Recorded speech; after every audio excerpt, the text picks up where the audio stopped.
Top quality और consistent performance के लिए सिर्फ सिल्वर पंप नाम याद रखना। નમસ્કાર, સમાચારો સાથે હું છું જયેશ। સૌપ્રથમ સમાચાર અમદાવાદથી કે જ્યાં ખોખરાની અંદર છબીલદાસની ચાલીમાં માથાકૂટ થઈ ગઈ અને પથ્થરમારો થયો। જ્યાં આ સમગ્ર ઘટના અંગે જે વિગતો મળી રહી છે તે અનુસાર પાકિસ્તાન સામેની ભારતની જીતની ઉજવણીને લઈને આ પથ્થરમારો કરવામાં આવ્યો। ફટાકડા ફોડતી સમયે રસ્તા પરથી પસાર થતા વ્યક્તિ સાથે માથાકૂટ થઈ ગઈ। પથ્થરમારામાં એક વ્યક્તિ ગંભીર રીતે ઘાયલ થયો છે। તાત્કાલિક ધોરણે આ ઘાયલને હોસ્પિટલમાં સારવાર માટે ખસેડવો પડ્યો હતો।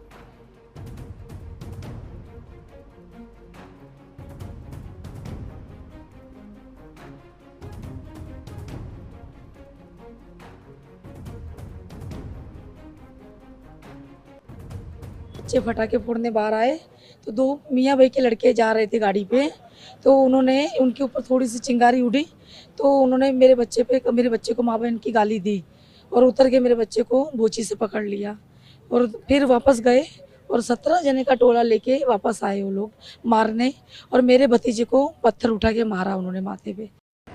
અત્રે ઉલ્લેખનીય છે કે ગઈકાલે ભારત પાકિસ્તાન વચ્ચેની મેચમાં ભારતની જીતની ફટાકડા ફોડીને ઉજવણી કરાઈ રહી હતી અને એ દરમિયાન ત્યાંથી પસાર થતા વ્યક્તિ સાથે માથાકૂટ થઈ ગઈ, જે બાદ અજાણ્યા વ્યક્તિઓ 16થી 17 લોકોના ટોળા સાથે આવી અને પથ્થરમારો શરૂ કર્યો હતો।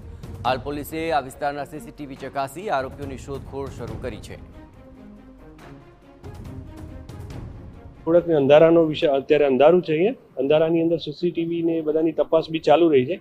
સાથે સાથે જે ભોગ બનનાર છે એની બી ઇન્ટ્રોગેશન કરીને બીજા કોણ કોણ હતા, કયા કયા પ્રકારના હતા, એ પ્રકારના વ્યક્તિઓની ઓળખ કરી અને પછી ગુનો દાખલ કરી અને આરોપીને અટક કરવાની કાર્યવાહી કરવામાં આવશે।